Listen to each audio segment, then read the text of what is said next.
Good morning, traders. How are you? Hope you're having a wonderful time, wonderful week. We here are having a wonderful week. We are the trading floor with my team members. As you can see, Ken over here is busy doing his analysis and his stuff. On the right here, we have the rest of the team doing what they need to do. And apart from that, I won't talk about that much. Apart from everyone being well, today we are doing an analysis as usual that we always do on Friday, looking at the markets. Mostly on Fridays, we normally do a market recap, so not really looking for any trades. I'll cover a few setups that I was looking at in the market, a few trades that I had, that I came out, and then from there we'll end it off as we wait for next week. Because if you know or you don't know, the forex market is a 24 hours 5 days a week market. Over the weekends it's closed. If you do, on the contrary, when you look at things like stocks, it's open on average about 8 hours 5 days a week. Only the crypto market is open 24/7, but our main focus is mostly on the forex, commodities, and stocks, a bit of stocks. That's what we're normally looking at. So as you can see, Taras has come to the office. Is from a class that he was teaching on the other side. And yeah, without further ado, let me get into my office desk and teach and show you guys what I have for today, and then we'll end it there for the week. So come join me. So yes, guys, looking at the dollar chart, this is the dollar chart for the past, ever since we bottomed down here around May 2021, market has been in a bullish momentum, a bullish trend. Okay, you can see clearly that market has been forming higher highs and higher lows. The green arrows that you're seeing I've highlighted are my higher lows, which indicate for me, give me a good indication where if market starts breaking below that level, then I'll start be looking for bearish trends or bearish trades to the downside. But so far, I haven't gotten such a scenario. So I'm still bullish on this pair. And you can see how the impulsive moves are supporting the upward trend line. Markets to the downside are not really strong. You can see how market goes to the downside, then slows down in momentum. Downside, slow down in momentum. But to the upside, market has been your friend. Okay, and we keep saying that a lot. The market, the trend is your friend until the trend changes. So the dollar, I've been looking for longs and trading accordingly. And you can see how we got strong impulsive moves to the upside. We broke this key level. You can see this resistance. Market strongly broke above it. And as long as we're above this level, then I'll be looking for longs to the upside. Okay, so how I've been trading the other pairs. First of all, I had a gold trade, short trade, okay, to the downside. What we're looking at, if you look at the the daily chart, you can see how market has been a channel-like formation, a trend line formation. You can see this first touch, second touch, and third touch to the downside. Market has strongly broken the 1675 level. I remember I was talking about this being a major target. If you zoom out and look at it closely, you can see how market previously, after we broke above it, this was back in 2020 March, when market was still trading below it. We came and broke above it in April.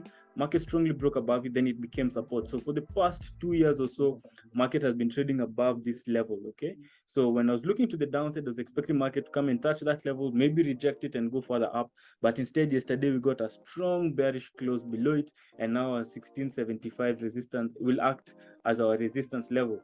Market is strongly pushing towards the 1655, 1650 to the downside. So that's another level that I'll be watching. You can see this, the trade we had last week looking to the downside, which came out yesterday at the 1675 key level, was the level I was watching. Okay, so I'm still bearish on this one. If market gets a bit of a correction, then I'll be looking for the 1675 to act as a resistance level, as well as the 1685 level that you can see here. This was our previous support. Now it will act as our current resistance. Okay, so that's what I'm watching on this one. That's what happened on gold. If you look at US 30 daily chart, market has also been in a downward trend line formation. You can see how market has been trending to the downside, forming lower lows and lower highs. I'm still respecting that. Market is still moving to the downside, and we're sort of gravitating towards the $30,000 mark, which will act as my support and as my target to the downside. So that's what I'm watching on this one. If you look at the 4-hour chart, I haven't gotten any pattern to trade. Level I was watching, if you go back to the daily chart, was the 32,500. You can see how previously it acted as support. So how we now acting as resistance. You can see this strong breakout to the downside. Market corrected, rejected it, and now we have a strong rally to the downside. Normally, I have a hypothesis that I normally look at that I'm normally when I'm trading, and that is on Thursdays and Fridays we tend to get a lot of momentum in the market, a lot of volatility. So I wouldn't be surprised if market strongly falls further down today, closing a strong bearish week. If you look at the weekly chart, you can see how market is strongly moving to the downside. So I won't be surprised if you get such a move later on today. Okay, so that's what I'm watching on this one. Still bearish, no trade, no pattern that I have. Okay, because I'm normally looking for an impulsive move in the direction of a trend and then a certain pattern to correct it and then to trade it to the downside. I haven't gotten that just yet, so I'll be waiting for that. I don't chase the market and I remain neutral when I don't have anything to do. Aussie dollar on the other hand as well, market strong bearish momentum. Okay, look at this market as well has been in a lower lows, lower high, lower low, lower high. Like I said, there's no dollar pair, any pair that is being traded against the dollar. All those pairs are going in the direction of the bullish dollar. Okay, which means the other currencies are most of them weakening against the dollar, and that's what you're seeing on this one. Aussie dollar is also in a strong bearish trend. We're breaking a strong support level, which acted as our support level that pushed market to these highs. Now we've come, we rejected it yet again, moved further up, but we didn't get much momentum. Now market is strongly breaking below it and moving further down.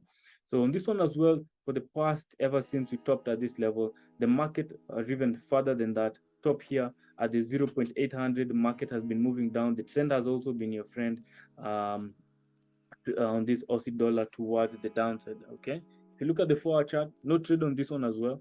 Haven't gotten any significant pattern that I normally trade, so I haven't taken any trade on this one, but market has also been moving to the downside. And last but not least, looking at USD CAD, look at that strong bullish momentum. If you look at the daily chart, market is strongly moving towards the resistance level I'd talked about. I talked about this one. I think I shared this analysis with the premium group on our private Discord group with the students. I had talked about this market going back to this level to act as a resistance. Okay, so that's what I'm still watching to see if market will break above, because this is in the long term. If you look at this is sort of a channel like formation, okay, in a micro view. But if you look at a macro view on the higher side, you can see that this is more or less like a flag formation, an impulsive flag correction, a major flag correction on this one, and then we might expect a long-term trend to the downside. Okay, so that's what I'll be watching, especially moving into next week. But this week I'm still bullish. You can see if you go to the 4-hour chart, we broke a significant resistance level. Okay, you see how this level was broken to the upside. So it was resistance, try to resist. Market strongly broke above. We've gotten a successful follow through, and market is continuing rallying to the upside. Okay, so I'll be watching how market will respect this daily boundary, this resistance level here. As you can see, it was acting as resistance previously. You can see this multiple touches, another touch here, and I'll be expecting another one here to see if we can get a correction, especially early next week. So that's what we'll be trading, and I'll be looking at that accordingly. So I'll be more or less, I might start with a bearish stance next week on this pair, depending on how we close today. Okay, so that's what I have for this week. I don't have much. Looking at euro, market has sort of stalled just a bit, but market is moving still to the downside. On the daily chart, market has been respecting that. Okay, on the long term, look at this as well, been respecting this trend line, but give or take, I believe this trend line to be broken very soon to the upside. Okay, I expect that to happen because we've rejected it once, twice, 3 times, the 4th time, and this is the 5th time. And the more we're rejecting it, the weaker it's getting. So very soon I'll be expecting a break of this one to the upside. I can't say when, but I'll be watching for the markets to give me that indication. Okay, GBP USD as well, market has been a downward trend, still respecting this 3 push pattern. I'm expecting a correction to come in next week. So next week I'm really looking to see if market will get a bit of a correction, but if not, remember, I keep saying the trend is your friend until the trend changes. Okay, so that's basically what I have nothing much. Last but not least, rough overview of oil, also been in a downtrend, but I won't be surprised to see a bit of a correction coming to the upside.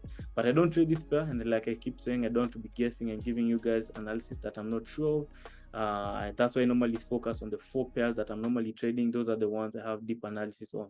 That's pretty much it. Allow me to end it there for today. I have a class that I need to attend to, but I hope you guys enjoyed that analysis, and I'll see you guys next week, same place, same time, and we'll look at different pairs and different analysis that we have in the markets. So till then, see you soon, and remember always, as I keep saying, remember to stay woke, stay financially literate. Peace. Thank you very much for watching Financial Hub's content on YouTube. For more Forex analysis, financial education, podcasts, and exclusive content, be sure to subscribe.